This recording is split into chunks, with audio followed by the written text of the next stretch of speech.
Hi friends, for math today we're going to be talking about the last coin that we're going to learn about for kindergarten. There is one more coin that you might have heard of, but we're not going to talk about it this year. You might learn about it in first grade. So far we've learned about the penny, the nickel, and the dime, and today we're going to be talking about the biggest of those coins, which is the quarter. So earlier I told you that little story that coins reminds me of the fairy tale Goldilocks and the Three Bears. So let me draw my little picture again. We have Goldilocks, and then we have Baby Bear, Mama Bear, and Papa Bear. So we said that Goldilocks is most like the penny because of that gold color.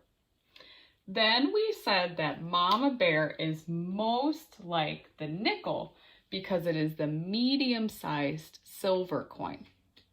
Then we said Baby Bear is most like the dime because it is the smallest size silver coin.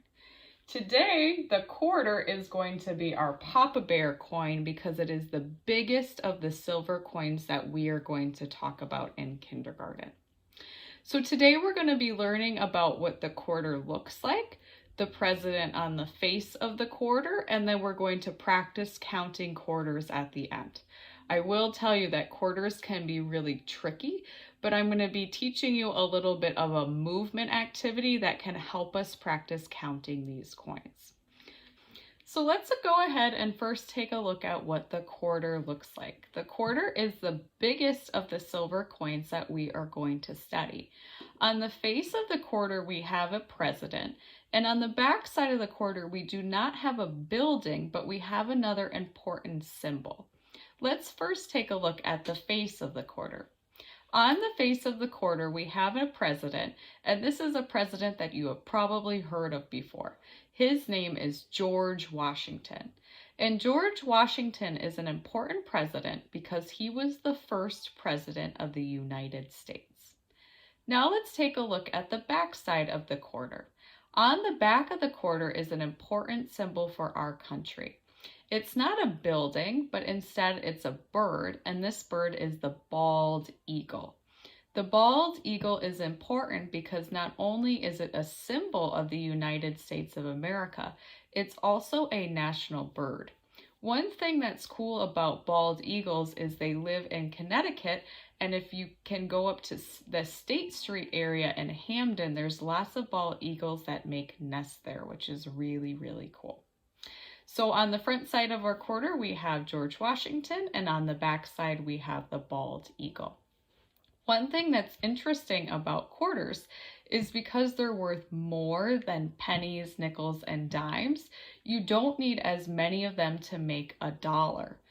When we studied dimes, we said you would need 10 of them to make a dollar. For quarters, it's even less, and you would only need 4 quarters to make a dollar. Let's talk about now how much a quarter is worth. When we talked about pennies, we said they were worth 1 cent. Nickels were worth 5 cents. Dimes were worth 10 cents. And quarters are worth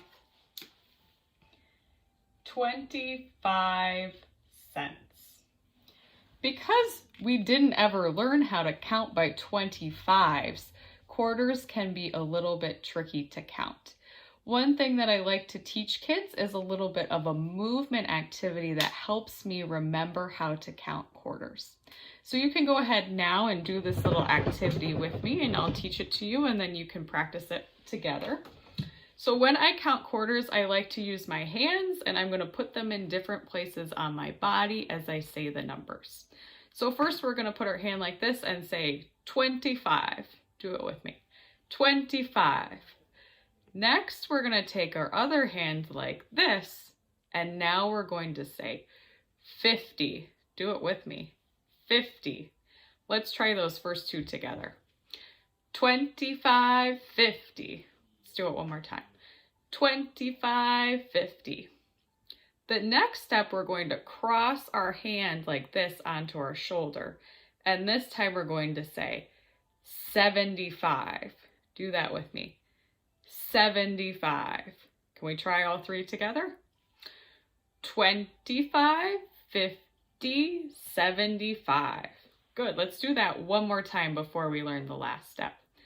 25, 50, 75.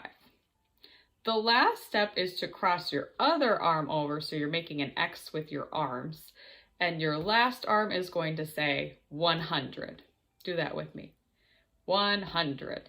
Now let's try doing all four together, and let's try it 3 times so we remember. 25, 50, 75, 100. 25, 50, 75, 100. One more time. 25, 50, 75, 100. If that movement helps you, it definitely helps me. If it helps you, I would use it when you're practicing counting your coins today. Let's look at a couple examples together. We're going to be using this movement to help us count. If I wanted to count this group of coins here, I would count them by 25s just like we practiced. So I would go like this. 25, 50. So in this example, I have 50 cents. If I wanted to count this group of coins, I would use the movement to help me, and I would go like this. 25, 50, 75. So in this group, I have 75 cents. Now you try one. Go ahead and count these quarters.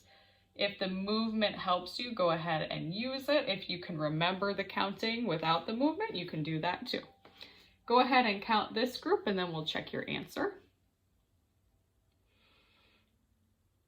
All right, let's see if your answer was right. We'll go 25, 50, 75, 100.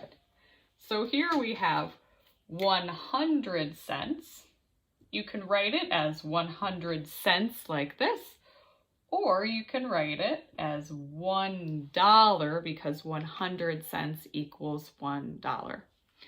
For your activity today, you're going to be counting groups of quarters, just like we practiced here, and you're going to be matching them to how much money you have all together.